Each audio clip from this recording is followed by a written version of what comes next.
There are many stories of haunted paintings, but perhaps this is the strangest yet.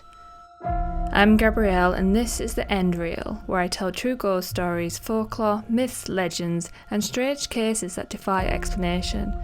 Real accounts retold for those of us who can't help but wonder what lingers after death, and what's waiting just beyond what we understand. So wherever you're listening from, turn down the lights and let's begin.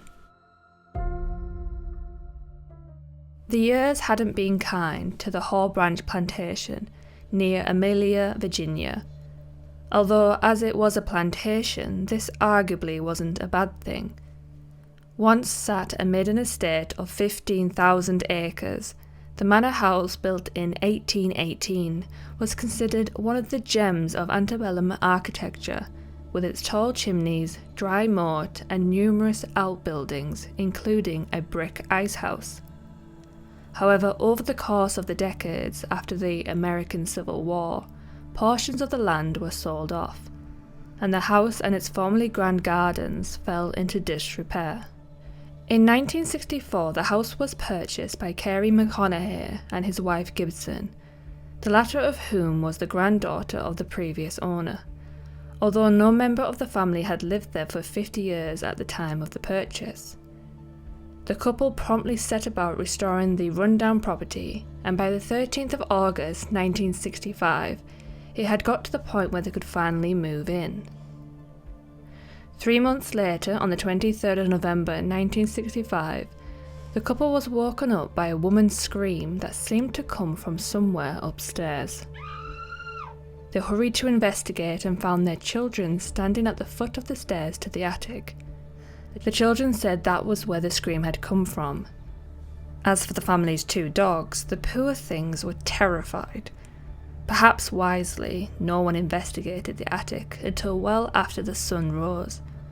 But when they did, they found nothing out of the ordinary. Exactly 6 months later, on the 23rd of May 1966, there was another scream in the night, and again no source could be found. This was followed by 2 more occurrences of the same thing, on the 23rd of November 1966 and the 23rd of May 1967. Then in the summer of 1967, Gibson McConnaughey saw the ghost of a young woman. As she later described, "I could plainly see the silhouette of a slim girl in a floor-length dress with a full skirt. It was not the wide fullness of a hoop skirt, but one from an earlier period. I could see no features, but she was not transparent, just a white silhouette. I saw her for perhaps 10 seconds. In the next instant she was gone. There was no gradual fading away. She simply disappeared from one instant to the next."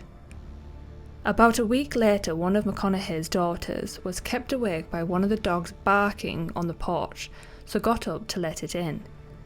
The dog immediately ran to the drawing room and the daughter followed. As she later described, "When I looked into the drawing room, Blackie was sitting there wagging her tail and looking up at a lady in white who was standing in front of the fireplace. Before I could say anything, the lady disappeared right in front of my eyes." After talking about the incident to relatives, the McConaughey's discovered that the lady in white was a long-time inhabitant of Haw Branch. Their great-grandmother, Harriet Mason, had seen her and claimed that one of the ghosts had woken her from a deep sleep by touching her. When the 23rd of November rolled around again, and with it the expectation of a repeat scream, the McConaughey's were ready and sat up from midnight to dawn with flashlights and a tape recorder. As it is to spite, the scream decided to skip that night and they heard nothing. 6 months later, on the 23rd of May 1968, they again kept watch all night. Again there was no scream, but this time there was in its place the sound of heavy running footsteps crossing the yard, even though there was no one out there, or at least no one that Mr. and Mrs. McConnaughey could see out there. A few moments later, there was an inhuman cry from behind the barn.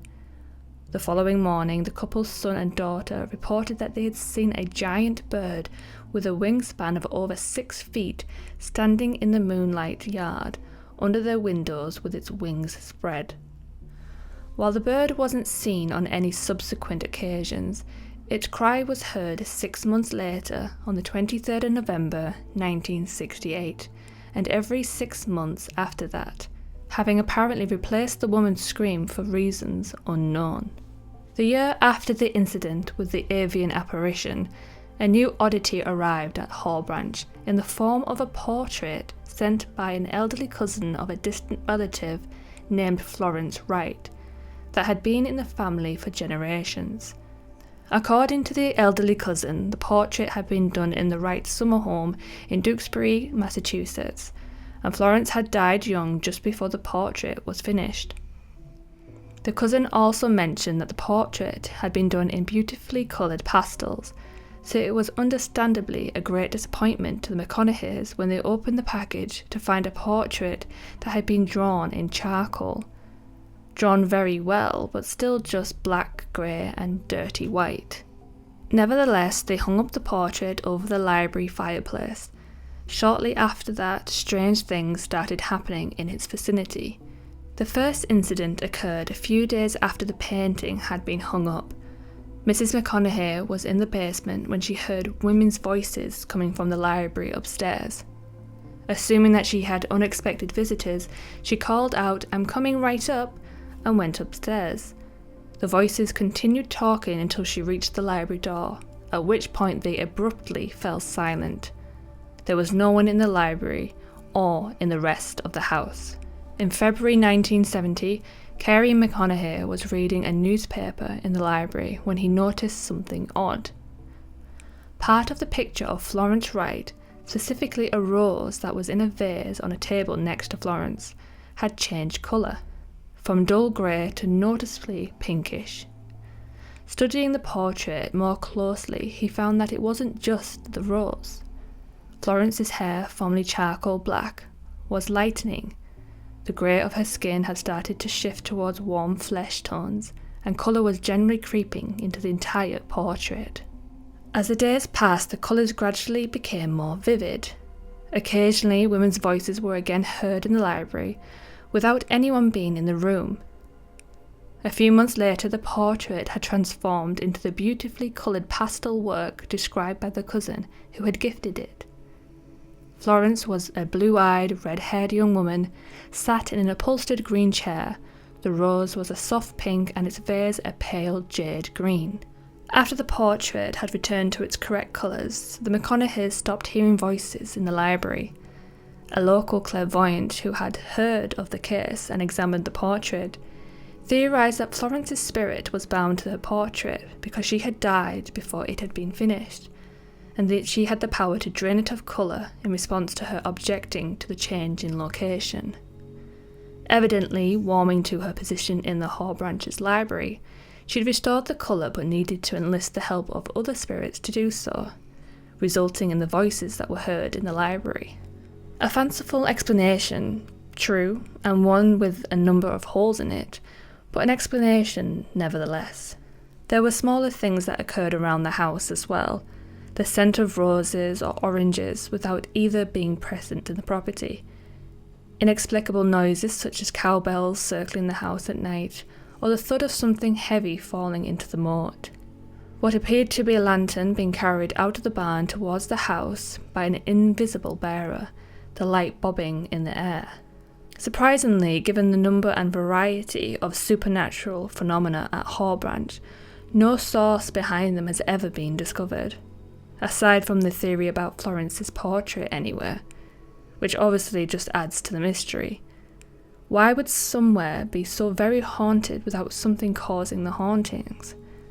It is a question that so far remains unanswered. Thank you for listening. If you enjoyed this episode, make sure to subscribe and leave a comment with your thoughts on how exactly this painting changed colour. Leave a like as well, it really helps more curious souls find their way right here. New episodes drop regularly, each one a dive into the strange, the haunted, and the things we were never meant to understand. Until next time, keep your lights low, your curiosity high, and stay tuned for the next episode of The End Reel.